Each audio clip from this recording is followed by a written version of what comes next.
দর্শক আসসালামু আলাইকুম ওয়া রাহমাতুল্লাহি ওয়া বারাকাতুহু। আমি কৃষকের বন্ধু মিরাজ। বর্তমান ঠিকানা ঢাকা গাজীপুর ভবানীপুর বটতলা। আজকে লতি মোটা এবং লম্বা করার যে প্রোডাক্ট বা কী দিলে লতি লম্বা ও মোটা হবে সেই বিষয়ে আজকে আলোচনা করব। আপনারা দেখতে থাকুন। তো প্রিয় দর্শক, অক্লান্ত পরিশ্রমের পর কিন্তু একটা জমি মানুষ করতে হয়। আপনারা অনেকে আমাকে বলেন যে ভাই আমাদের লতি মোটা হচ্ছে না, চিকুন হচ্ছে, বা আসলে গাছ যদি পরিপক্ক না হয় আপনারা লতি কেমনে মোটা চিকুন পাবেন, এই মোটা হবে আর লম্বা হবে। এখন আমি শুধু আপনাদের বোঝানোর সাথে একটু দেখেন তো এই গাছটার কোনো লতি চিকুন বা লম্বা হয় নাই, একটু গাছটার দিকে ফলো করেন। এটা কিন্তু আমার জমির ভিডিও না, এটা আমার একটা কৃষকের জমির ভিডিও। আপনারা চাইলে এই কৃষকের কাছে নাম্বারটা আমি আপনাদেরকে দিয়ে দেব, এর পরবর্তী ভিডিওতে আপনারা এই কৃষকের সাথে যোগাযোগ করতে পারবেন। এখন আসুন যে কি দিলে এই গাছটা মানুষ লতি লম্বা হবে।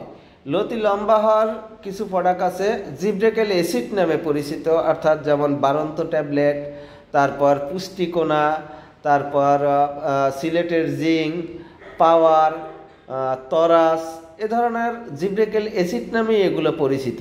আপনারা এগুলা কিন্তু ব্যবহার করতে পারেন, তবে এটা যদি অতি মাত্রায় ব্যবহার করেন সেক্ষেত্রে আপনার গাছের লাভের চাইতে ক্ষতি হয়ে যাবে। কিন্তু এই জিনিসগুলো যারা আপনারা ব্যবহার করবেন মনে রাখবেন, এটা শুধু রাসায়নিকের সাথে ইউরিয়ার সাথে মাটির নিচে মারতে হবে, মাটির নিচে মারতে হবে। আপনারা যদি মাটিতে মারতে হবে, অর্থাৎ গাছের পাতায় যদি এটা মারেন তাহলে কিন্তু গাছে ফুল এসে যাবে, বৈশাখ মাসের আগেই আপনারা ক্ষতিগ্রস্ত হয়ে যাবেন। প্রিয় দর্শক, আজকে আপনাদের গুরুত্বপূর্ণ কিছু তথ্য আমি দিচ্ছি, কারণ আমি দীর্ঘদিন যাবৎ কিন্তু এই কচু গাছের চাষের সাথে জড়িত। কিন্তু আপনারা একটা জিনিস ফলো করেন তো, যে এই গাছটায় কি কোনো খাটো লতি আছে যে লম্বা হচ্ছে না বা মোটা হচ্ছে না? দেখেন সব লতিগুলো কিন্তু একই কোয়ালিটি। এই বাড়ি লতিরাজের লতাগুলো আপনারা একটু ফলো করে দেখেন যে কি পরিমাণে লতি আছে। এটা কিন্তু প্রচুর লতা ছিল, কারণ এটা কিন্তু অনেক আগের গাছ, এই গাছের বয়স প্রায় 5 থেকে 6 মাস হয়েছে মনে হয় যে, খুব সম্ভবত। তো প্রিয় দর্শক, যেহেতু আমি অতটা ক্লিয়ার না, আমার কৃষক এই ভিডিওটা পাঠাইছে। তো প্রিয় দর্শক, ট্রিটমেন্ট একটা জিনিস আপনারা এখানে ভুল করেন, চারা নেওয়ার পর আমাদের সাথে যোগাযোগ করেন না, এই হলে 1 নাম্বার ভুল। দ্বিতীয় নাম্বার ভুল হলে কি, যে আপনারা রাসায়নিকের দোকানে যাইয়া রাসায়নিক আনেন, আমাদের কাছ থেকে জিজ্ঞাসা করেন না যে ভাই কি দিলে কি হবে।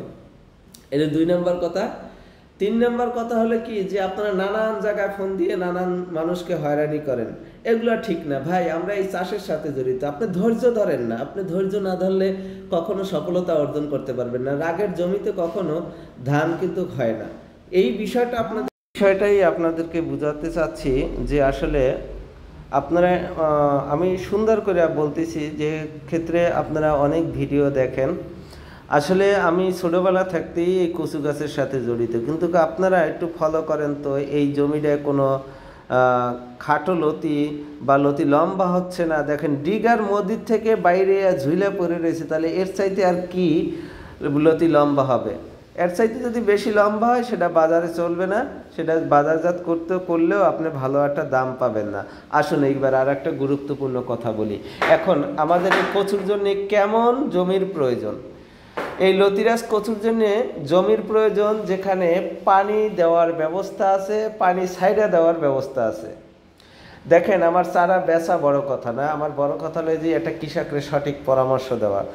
যে জমিতে সকালে পানি দিচ্ছেন বিকালে নাই, সেই জমিতে এই কচু চাষ করা যাবে না। যে জমিতে একদিন পানি দিলে সর্বনিম্ন 3 থেকে 4 দিন থাকবে, এই জমিটাই কচুর জন্য পারফেক্ট। এগুলো 1 নাম্বার কথা। 2 নাম্বার কথা হইলে যে যারা আমার কাছ থেকে চারা নেবেন, আমার পরামর্শের বাইরে যাওয়া যাবে না।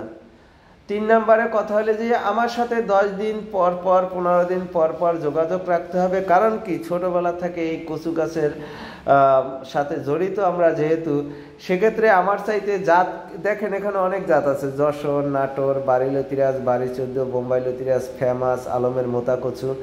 তবে একটা জিনিস হয়, যেমন যশোরে কিন্তু এই বাড়ি লতিরাজটার চাহিদা কম লতার বাজারে, আমি যেটা আমার কৃষকের মুখ থেকে শুনলাম। কিন্তু এ ব্যতীত বাংলাদেশের যত জায়গা আছে বাড়ি লতিরাজের লতির দাম কিন্তু বেশি থাকে ইনশাল্লাহ।